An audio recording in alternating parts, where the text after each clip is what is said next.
Cinema ಮಾಡ್ತಾ ಇದ್ದ ವಿಜಯ್ ರಾಘವೇಂದ್ರ ಅವ್ರನ್ನ ನಾವು ಬಿಗ್ ಬಾಸಲ್ಲಿ ನೋಡ್ತೀವಿ. ಒಂದೊಂದು ಏಕದಮ್ ಒಂದು shift. We were like okay, Vijay Raghavendra big ಬಾಸಲ್ಲಿದ್ದಾರೆ. ಆಮೇಲೆ ಅದು ಜನರನ್ನು ಸೆಳೆಯೋದಕ್ಕೂ ಒಂದು ಮುಖ್ಯ ಕಾರಣ ಆಯಿತು, ವಿಜಯ್ ರಾಘವೇಂದ್ರ ಬಿಗ್ ಬಾಸಲ್ಲಿದ್ದಾರೆ ಅಂತ. ಅಲ್ಲಿ ನೀವು ಆಡಿದ್ದು ನೋಡಿದ್ವಿ, ಕೋಪ ಮಾಡ್ಕೊಂಡಿದ್ವಿ, ವಿಜಯ್ ರಾಘವೇಂದ್ರ ಹೆಂಗೆ ಸಿಡಿಬಹುದು ಅನ್ನೋದನ್ನು ನಾವು ನೋಡಿದ್ವಿ, ನಕ್ಕಿದ್ದು ನೋಡಿದ್ವಿ, ದುಃಖ ಮಾಡ್ಕೊಂಡಿದ್ದು ನೋಡಿದ್ವಿ. ಹೀಗಿತ್ತು ಜರ್ನಿ. ಶುರುವಾಗಿದ್ದು ಹೆಂಗೆ ಬಿಗ್ ಬಾಸ್ಗೆ ಹೋಗಬೇಕು ಅಂತ? ಯೂಶಲಿ ಸ್ವಲ್ಪ ಯೋಚನೆ ಮಾಡ್ತಾರೆ ಬಿಗ್ ಬಾಸಿಗೆ ಹೋಗಬೇಕು ಅಂದರೆ. ಇಲ್ಲ, ನಮಗೆ ವಿದೌಟ್ ಮೈ ನಾಲೆಡ್ಜ್ ನನಗೆ ಐ ಆಮ್ ಸಾರಿ, ನನಗೆ ರಿಪ್ಪನ್ ಸ್ವಾಮಿ ನೆನಪಾಗ್ತಿದೆ. ಯಾಕೆ ಅಂದರೆ ರಿಪ್ಪನ್ ಸ್ವಾಮಿ ಸಿನಿಮಾದ ಎಲ್ಲರೂ ಹೇಳೋ ಹಾಗೆ ಒಬ್ಬ ಕಟುಕ, ಅವನಿಗೊಬ್ಳು ಸುಂದರವಾದ ಹೆಂಡತಿ ಇದ್ಲು, ಈ ಥರ ಇರ್ತಾನೆ ಅಂತ ಹೇಳಿದಾಗ, ಯಾಕಂದರೆ ನಾನು ನಿಜ ಜೀವನದಲ್ಲಿ ಆ ಥರ ಇದ್ದವನೇ ಅಲ್ಲ. ರಿಪ್ಪನ್ ಸ್ವಾಮಿ ನನಗೆ ಆ ಥರ ಇರೋ ಅವಕಾಶ ಬಂತು. ಅದು ಹಂಗಾಗಿ ನನಗೆ ಆ ಕಾಂಟ್ರಾಸ್ಟಿಂದ ನೆನಪಾಗ್ಬಿಡ್ತು ಬಿಗ್ ಬಾಸ್. ಯಾಕಂದರೆ ತುಂಬ ಕಷ್ಟದಲ್ಲಿದ್ದೆ ಅವಾಗ. ತುಂಬ ಕಷ್ಟ ಅಂದರೆ ಮುಂದೊಂದು ತಿಂಗಳು ಹೇಗೆ ಅನ್ನೋ ಥರ ಯೋಚನೆ ಮಾಡೋ ಸಂದರ್ಭ ಅದು. ಅಂದರೆ ಇವಾಗ ಸಾಮಾನ್ಯ ಜನರಿಗೆ ಏನನ್ಸುತ್ತೆ, ವಿಜಯ್ ರಾಘವೇಂದ್ರ ಅವ್ರಿಗೆ ಅಂತ ಕಷ್ಟ ಬರೋಕ್ಕೆ ಸಾಧ್ಯನಾ? ನಿಮ್ಗೇನ್ರಿ, ನಿನಗಾಗಿ ಅಂತಾರೆ. ನಿನಗಾಗಿ ಆಗಿದ್ದು 8 ವರ್ಷದಿಂದ ಕಣಪ್ಪ, 10 ವರ್ಷದಿಂದ. ಆವಾಗ ನನ್ನ ಮಗಂಗೆ ಇನ್ನೂ ಒಂದು 4 ವರ್ಷ 5 ವರ್ಷ. ಸೊ ಒಂಥರ ತುಂಬ ಹಿಂಸೆ ಆಗ್ತಿತ್ತು. ಅಂದರೆ ಎಲ್ಲಿ ಹೋಗ್ತಾ ಇದ್ದೀನಿ, ಏನು ಮಾಡ್ತಾ ಇದ್ದೀನಿ ನನಗೆ ಗೊತ್ತಿಲ್ಲ. ಸಡನ್ನಾಗಿ ಒಂದು ಸಲ ಸಿಟ್ಟು ಬಂದುಬಿಡ್ತಾ ಇತ್ತು. ಯಾವುದೋ ಸಿಟ್ಟನ್ನ ತೊಗೊಂಡು ನನ್ನ ಮಗನ ಮೇಲೆ ಹಾಕ್ಬಿಡ್ತಾ ಇದ್ದೆ. ಅವ್ನಿಗೊಂದು ಸಲ ಹೊಡೆದ್ಬಿಟ್ಟಿದ್ದೆ. ಹೊಡೆದ್ಬಿಟ್ಟು ಏನು ಮಾಡಿದೆ, ನನಗೆ ತಡಿಲಾರದೆ ನಾನು ಬಾತ್ರೂಮಲ್ಲಿ ಹೋಗಿ ಅಳಕ್ಕೆ ಸ್ಟಾರ್ಟ್ ಮಾಡಿದೆ. ಅಳ್ತಾ ಇರ್ಬೇಕಾದ್ರೆ ನನ್ನ ಹೆಂಡತಿ ಬಂದ್ಬಿಟ್ಲು ಒಳಗೆ. ಹೆಂಡತಿ ಬಂದ್ಬಿಟ್ಟು ಕೇಳಿದೆ, ಏನಾಗ್ತಿದೆ, ವಾಟ್ ಹ್ಯಾಪನ್, ಏನು ಆಯ್ತು ನಿಮಗೆ? ನನಗೇನು ಮಾಡಿದೆ, ನನಗೆ ತಡಿಯೋಕ್ಕಾಗಲಿಲ್ಲ, ನನಗೆ ಗೊತ್ತಾಗ್ತಿಲ್ಲ ಚಿನ್ನ ಅಂತ ಬಾತ್ರೂಮ್ ಕನ್ನಡಿನೇ ನೋಡ್ಕೊಂಡು ಮಾತಾಡ್ತಾ ಇದ್ದೀನಿ. ಆವಾಗ ಅವಳು, ಯಾಕೆ ತಲೆ ಕೆಡಿಸ್ಕೊತಾ ಇದ್ದೀರಿ, ಎಲ್ಲರೂ ಏನು ಹೇಳ್ತಾರೆ, ಎಲ್ಲರೂ ನೀವು ತುಂಬ ಪೇಷಂಟ್ ಅಂತ ಹೇಳ್ತಾರೆ, ನೀವು ತುಂಬ ತಾಳ್ಮೆಯಿಂದ ಇರ್ತೀರಾ, ನೀವು ತುಂಬ ಪಾಸಿಟಿವ್ ಅಂತ ಹೇಳ್ತಾರೆ, ಬಟ್ ಯಾಕೆ ಈ ಥರ why are you giving up like this? What happened at that time? ಏನಾಗಿತ್ತು ಅಂದರೆ ಸಿನಿಮಾಗಳು ಓಡ್ತಾ ಇರಲಿಲ್ಲ, ಬರೀ ಸೋಲನ್ನೇ ನೋಡ್ತಾ ಇದ್ದೆ. ಆದರೂ ಕೂಡ ಅವಕಾಶ ಕೊಡ್ತಿದ್ರು. ಪಾಪ ಯಾವುದೋ ಒಂದು ಸಿನಿಮಾ ಮಾಡಬೇಕು, ಇವನಿಗೊಂದು ಅವಕಾಶ ಕೊಡೋಣ. ನನ್ನ ಮನೆ ಶಿಫ್ಟ್ ಆದಾಗ ನನ್ನ ಮನೆ ಅಡ್ವಾನ್ಸ್ ಕೊಡೋದಕ್ಕೆ ಸುಮ್ಮನೆ ಒಂದು ಸಿನಿಮಾ ಒಪ್ಕೊಂಡಿದ್ದೆ. ಯಾಕಂದರೆ ನನಗೆ ಕೈ ಚಾಚಿ ಅಭ್ಯಾಸ ಇಲ್ಲ, ನನಗಾಗಲಿ ನನ್ನ ಹೆಂಡತಿಗಾಗಲಿ ಯಾರ ಹತ್ರನೂ ಕೈ ಚಾಚಿ. ನಮ್ಮ ಕೆಲಸ ನಾವು ಮಾಡೋಣ, ನಮ್ಮ ಜವಾಬ್ದಾರಿ ನಾವು ನೋಡ್ಕೊಳ್ಳೋಣ ಅಂತ ಹೇಳಿ ಅದೇ ಥರ ಮಾಡ್ತೀವಿ. ಸಾಮಾನ್ಯ ಎಲ್ಲರೂ ಜನ ಹೇಗಿರ್ತಾರೋ ಹಾಗೇ ನಾವು ಇದ್ವಿ. ಸೊ ಈ ಟೈಮಲ್ಲಿ ಅದೊಂದು ಇರುತ್ತಲ್ಲ, ಐ ನೀಡ್ ಅ ಲೀಪ್. ಕೆಲಸ ಮಾಡ್ತಾಯಿದ್ದೀನಿ, ಎಲ್ಲ ಪ್ರಾಮಾಣಿಕತೆ ಎಲ್ಲ ಇದೆ, ಬಟ್ ಬೇಕಲ್ಲ, ಇಲ್ಲ ಒಂದು ಯಶಸ್ಸು ಬೇಕಲ್ಲ, ದೇರ್ ಶುಡ್ ಬಿ ಸಮ್ ರೂಟ್ನೋ ಅಂತ. ಆವಾಗ ಇಲ್ದಿರೋ ಟೈಮ್, ಅದು ಸ್ವಲ್ಪ ಕತ್ಲಾಗಿದ್ದಂತಹ ಸಮಯ ಅದು.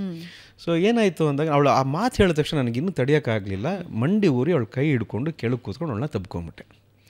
ನಾನು ಜೋರಾಗಿ ಅಳಕ್ಕೆ ಸ್ಟಾರ್ಟ್ ಮಾಡಿ, ನನಗೆ ಗೊತ್ತಾಗ್ತಿಲ್ಲ ಅಂದಾಗ ಅವಳು ಹೇಳಿದ್ದು, ತಲೆ ಕೆಡಿಸ್ಕೋಬೇಡಿ, ನಾನಿದ್ದೀನಲ್ವಾ, ಎಲ್ಲಿ ಹೋಗಿದ್ದೀವಿ, ಇಲ್ಲೇ ಇದ್ದೀವಿ, ಇನ್ನು ಸ್ವಲ್ಪ ವೆಯ್ಟ್ ಮಾಡಿ, ಆಗುತ್ತೆ, ಸರಿ ಹೋಗುತ್ತೆ, ಏನೂ ಚಿಂತೆ ಮಾಡಬೇಡಿ ಅಂತ ಇದ್ಲು.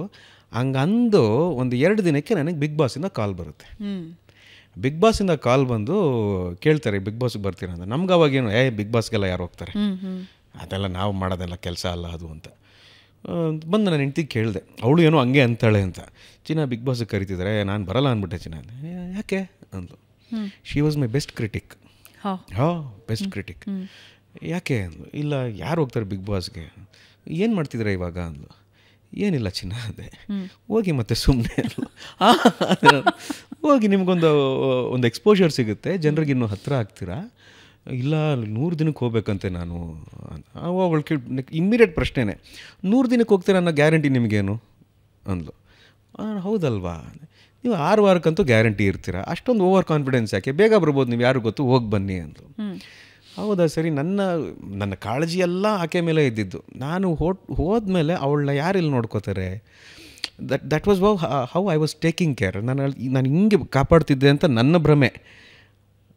ಈ ಕ್ಷಣಕ್ಕೆ ನನಗೆ ಗೊತ್ತಾಗ್ತಿದೆ ಅವಳು ನನ್ನ ಕಾಪಾಡ್ತಾ ಇದ್ದಿದ್ದು. ಸೊ ಹೋದ್ವಿ. ಅವಳು ಹೇಳಿದ್ದು ಅಷ್ಟೇ, ನೀವು ಗೆದ್ದು ನೀವು ಗೆದ್ಬಿಟ್ಟು ಬನ್ನಿ, ನೀವು ಗೆಲ್ಲಬೇಕು, ನೀವು ಆಡಬೇಕು, ಇವೆಲ್ಲ ಹೇಳಿಲ್ಲ. ಅವಳು ಅಷ್ಟೇ, ನಮ್ಮ ತಂದೆನೂ ಅಷ್ಟೇ. ನಮ್ಮ ತಂದೆ ಹೇಳಿದ್ರು, ನೋಡಪ್ಪ ನಿನಗೆ ಒಂದಷ್ಟು ವ್ಯಾಲ್ಯೂಸ್ ಕೊಟ್ಟಿದ್ದೀನಿ, ನೀನು ಹೋಗ್ತಿರೋ ಒಂದು ಜಾಗ, ಅಲ್ಲಿ ನೀನು ಅದನ್ನು ಬಳಸ್ಕೊಳ್ಳೋವಂಥ, ಅದನ್ನು ಅರ್ಥ ಮಾಡ್ಕೊಳ್ಳೋಂಥ ಸಮಯ ಇದು, ನೀನು ಹೋಗ್ಬಾ ಅಂತ. ನಾನು ಹೆಂಡ್ತಿನೂ ಅದೇ ಹೇಳಿದ್ರು, ಹೋಗಿ ಇದ್ದು ಬನ್ನಿ ಅಂತ ಹೇಳಿದ್ರು. ಸೊ ಅಲ್ಲಿ ಯಾವ ಬಿಗ್ ಬಾಸ್ಗೆ ಹೋದೆ, ಅಲ್ಲೆಲ್ಲ ಆಯಿತು, ಸಿಟ್ಟು ಬಂತು, ಅವೆಲ್ಲ ಆಯಿತು. 10ನೇ ವಾರಕ್ಕೆ ನನಗೆ ಫುಲ್ ಸುಸ್ತಾಗ್ತಿದ್ದು. ನಾನು ಓಕೆ ಸಾಕು, 10 ವಾರ ಆಯಿತು, ನನಗೆ ಯಾಕೋ ಸುಸ್ತಾಗ್ತಿದೆ, ಮೋಸ್ಟ್ಲಿ ನನಗೆ ಆಗಲ್ಲ ಅಂದರೆ ನಾನು ಹೋಗ್ತೀನಿ ಅಂತ. ಬಂದ್ಲು 10ನೇ ವಾರಕ್ಕೆ ಬಂದುಬಿಟ್ಟು, ಏನು ಲೂಸ ನೀವು,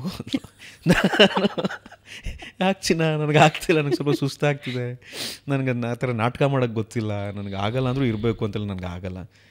ಸರಿಯಾಗೇ ಇದ್ದೀರಾ, ಕರೆಕ್ಟಾಗಿದ್ದೀರಾ, ಒಂದು ಸ್ವಲ್ಪ ಧೈರ್ಯವಾಗಿರಿ, ಒಳ್ಳೆಯದಾಗುತ್ತೆ ಅಂಥೇಳಿ ಹೋದ್ಲು.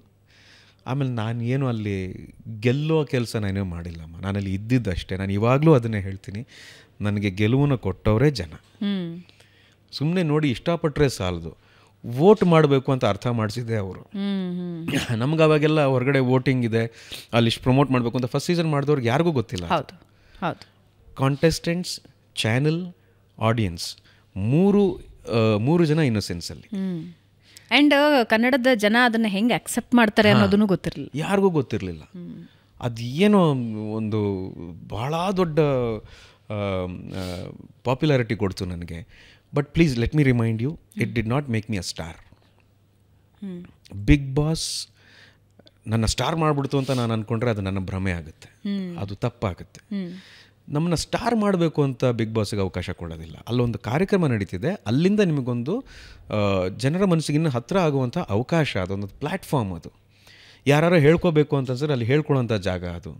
ಯಾರಿಗಾರು ಏನಾರು ಒಂದು ಟ್ರಾನ್ಸ್ಫಾರ್ಮೇಷನ್ ಆಗಬೇಕು ಅಂತ ಹೇಳಿದ್ರೆ, ತಮ್ಮ ಬಗ್ಗೆ ತಾವೇ ಅರ್ಥ ಮಾಡ್ಕೋಬೇಕು ಅಂತ ಹೇಳಿದ್ರೆ ಒಂದು ಅದ್ಭುತ ಜಾಗ ಅದು. ಸ್ಟಾರ್ಗಳನ್ನ ಮಾಡಲ್ಲ. ಅಲ್ಲಿಂದ ಬಂದ ಮೇಲೆ ನಾನು ಸ್ಟಾರ್ ಆಗಬೇಕೋ ಬೇಡವಾ ಅಂತ ನಾನು ಡಿಸೈಡ್ ಮಾಡಬೇಕು. ಸೊ ಅಲ್ಲಿಂದ ಬಂದ ಮೇಲೂ ಕೂಡ ನನಗೆ ಒಂದು ಆಫರ್ ಬಂದಿಲ್ಲ, ಒಂದೇ ಒಂದು ಆಫರ್ ಬಂದಿಲ್ಲ. ಬಿಗ್ ಬಾಸ್ ಇಂದ ಬಂದ ಮೇಲೆ ಒಂದೇ ಒಂದು ಆಫರ್ ಬಂದಿಲ್ಲ. ನಾನು ಯಾರನ್ನೂ ಬ್ಲೇಮ್ ಕೂಡ ಮಾಡೋದಿಲ್ಲ, ಗೊತ್ತಿಲ್ಲ ಯಾಕೆ ಬರಲಿಲ್ಲ ನನಗೆ ಗೊತ್ತಿಲ್ಲ.